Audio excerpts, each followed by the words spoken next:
Le problème, c'est qu'aujourd'hui, avec la mauvaise utilisation des réseaux sociaux et des plateformes, pour devenir n'importe qui, des gens sont prêts à faire n'importe quoi. Et je tiens à dire aussi, ces personnes ont une famille, sont entourées. Comment on a pu... Parce que pour moi, c'est monstrueux.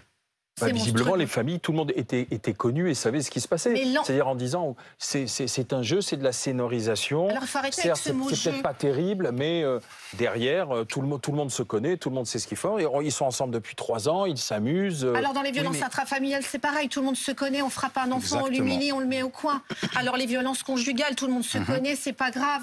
Jusqu'à ce qu'il y ait mort d'homme. Parce que là, il y a mort d'homme. C'est ça qui est terrible. Et puis le principe de l'emprise, c'est que c'est corrélé avec la manipulation. Ouais. Donc une victime qui, vis-à-vis de ses bourreaux, va être valorisée. Elle se fait frapper, elle se fait humilier, mais on lui monte le cerveau. T'es une star, les gens te suivent, on gagne de l'argent. Donc la personne... Parfois, il se déplaçait dans le département, il faisait des photos avec des jeunes qui le reconnaissaient. Bien sûr, c'était devenu une star. Le problème, c'est qu'aujourd'hui, avec la mauvaise utilisation des réseaux sociaux et des plateformes, pour devenir n'importe qui, des gens sont prêts à faire n'importe quoi. Donc cette personne est manipulée, finit même par faire un déni de réalité, alors que il disait qu'il n'était pas manipulé, il l'a dit aux policiers. Quand on est sous un phénomène d'emprise, c'est aussi l'emprise, c'est ça. On rappelle, je crois que Jean-Paul Manoff était SDF avant, au départ.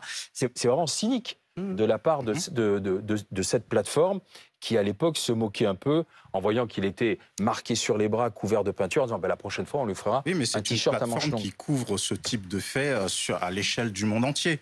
Il y a des faits de narcotrafic dessus, il y a des faits de prostitution dessus.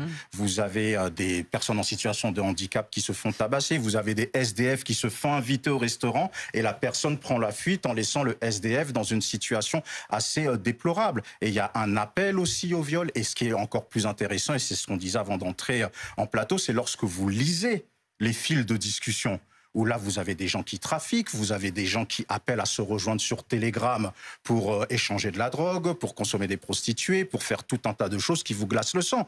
Donc, c'est une plateforme qui savait très bien ce qu'il y avait. D'ailleurs, les fondateurs ont un passé sulfureux, il me semble, et je te laisserai un petit peu développer dessus.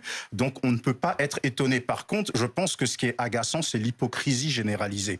Ce type de situation, on savait que tôt ou tard, ça allait arriver. Surtout qu'il y avait déjà eu des articles de presse. Et ça fait des années que l'on alerte sur les dangers de la mauvaise utilisation des réseaux sociaux. Vous savez, demain, après-midi, je serai au Blanc-Ménil où j'interviendrai auprès de parents justement sur les dangers des réseaux sociaux lorsqu'ils sont mal utilisés, bien entendu, parce que le but, c'est ne pas de dire que tout Internet est mauvais. Et je sais déjà que je vais me retrouver face à des parents qui seront totalement dépassés. On a loupé le virage du numérique et la société n'a pas su aussi accompagner les parents pour mieux surveiller leurs enfants quant à cette mauvaise utilisation. Nous sommes avec Laure Miller, elle est avec nous, députée Ensemble pour la République de la Marne. Bonsoir Laure Miller. Vous avez travaillé, vous étiez co-rapporteur de la mission sur TikTok. Que vous inspire ce drame sur la plateforme Kik alors?